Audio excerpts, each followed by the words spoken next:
La parole est à Madame Marine Brunier. Merci, Monsieur le Président. Avant de poser ma question, permettez-moi à mon tour de rendre hommage à notre collègue Claude Goasguen et d'avoir une pensée pour ses proches. Monsieur le Ministre, le monde médical s'inquiète de la pénurie des curares et des produits utilisés pour l'anesthésie. Nous avons été alertés par les commissions médicales des cliniques et hôpitaux sur les conséquences délétères de ces manques. Nous savons que la pénurie est mondiale, mais après les difficultés d'approvisionnement en masques et protections, compensées souvent par les collectivités territoriales, qu'allons-nous faire face à ce nouveau danger? Nous comprenons que l'État tente d'anticiper une deuxième vague, mais que fait-on des interventions médicales déprogrammées? De ces patients qui ne savent pas quand ils pourront enfin être opérés?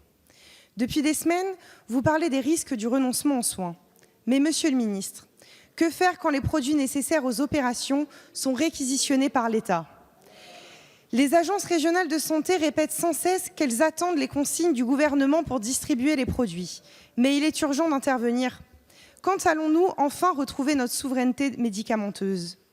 Car si nous saluons l'initiative du Ségur de la santé, les annonces pour le moment ne concernent que l'hôpital. C'est bien, mais c'est peu. C'est tout notre système de santé, celui qui était censé être le plus performant au monde, qu'il faut revoir. Faisons preuve d'humilité et ayons confiance en nos soignants, qui ont tenu et tiennent toujours, malgré le manque de moyens et de considération. Monsieur le ministre, la complémentarité des municipalités et des collectivités a été prouvée là où l'État n'a pas eu les moyens d'agir. Certaines ont d'ailleurs réussi à impliquer les laboratoires, les cliniques, les hôpitaux dans le dépistage massif de la population et parfois même gratuitement. Car oui, monsieur le ministre, pour endiguer l'épidémie, la prévention évite souvent l'intervention.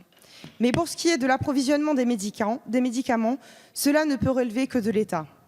Monsieur le ministre, quelle réponse allez-vous apporter aux soignants et patients concernant la pénurie des curares et anesthésiens? Merci, Madame la députée. La parole est à Monsieur le secrétaire d'État auprès du ministre des Solidarités et de la Santé. Merci, Monsieur le Président. Mesdames et Messieurs les députés, Madame la députée, je vais vous répondre, je vais vous dire ce que nous avons fait et ce que nous allons faire, car vous avez raison, l'explosion partout dans le monde, comme vous l'avez souligné, parfois plus de 2000%, de nombreux médicaments nécessaires pour la prise en charge des patients, pour les interventions chirurgicales. Sinon, vous êtes désagréable à chaque fois. Continuez, Monsieur Taquet. Bon.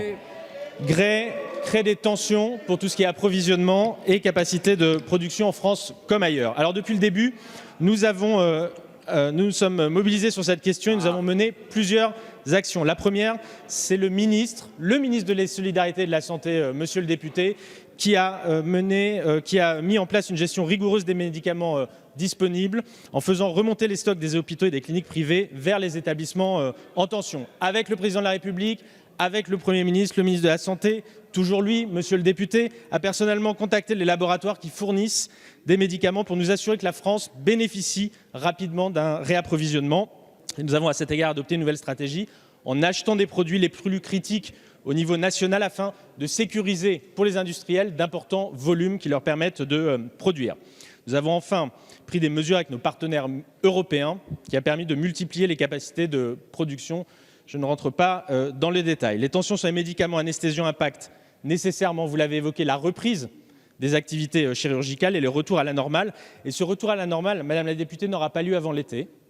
Et avant de reprendre une activité à 100%, afin d'exclure toute rupture de stock, nous envisageons plutôt un redémarrage progressif. Et ainsi, nous avons demandé aux agences régionales de santé d'échanger pour définir, en fonction des approvisionnements en médicaments nécessaires à la réanimation, à quel rythme la reprise de la chirurgie lourde doit être programmée et de partager ce travail, évidemment, avec les établissements de santé. Les engagements pris pourront ainsi être respectés, tant à l'égard des opérations qui sont programmées qu'évidemment des patients eux-mêmes. Merci.